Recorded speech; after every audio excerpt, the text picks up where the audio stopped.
दोस्तों, एक सवाल हमेशा उठता है कि पता नहीं क्यों, है ना? अब किसी भी विषय पर बात कीजिएगा तो आपके जहन में भी ये बात निकलेगी, पता नहीं क्यों। खाने को सादा दाल रोटी होती थी, लेकिन फिर भी किसी को खून की कमी नहीं होती थी, पता नहीं क्यों।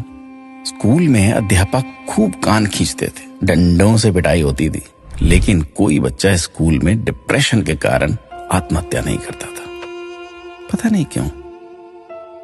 बचपन में महंगे खिलौने नहीं मिलते थे, लेकिन हर खेल बहुत आनंदित करता था, पता नहीं क्यों। घर कच्चे होते थे, कमरे कम होते थे, लेकिन माता पिता कभी वृद्धाश्रम नहीं जाते थे, पता नहीं क्यों।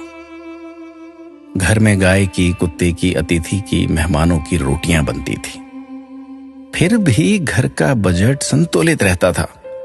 आज सिर्फ अपने परिवार की रोटी महंगी हो गई, पता नहीं क्यों।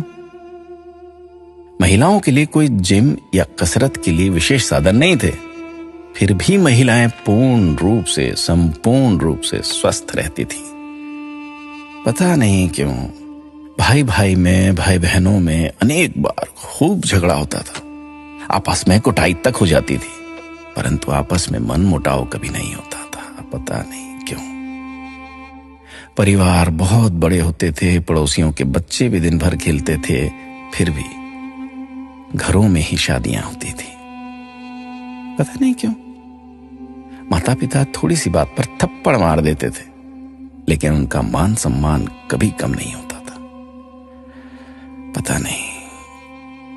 ऐसे अनेक क्यों के सवाल दिल में उठ रहे हैं। आप सभी तक इस क्यों को पहुंचाने की कोशिश कीजिए। शायद फिर से पहले जैसा सौहार्दपूर्ण वातावरण, आपसी प्रेम, एकता का माहौल बने। एक एक 11 होते हैं। अपना ख्याल रखिएगा।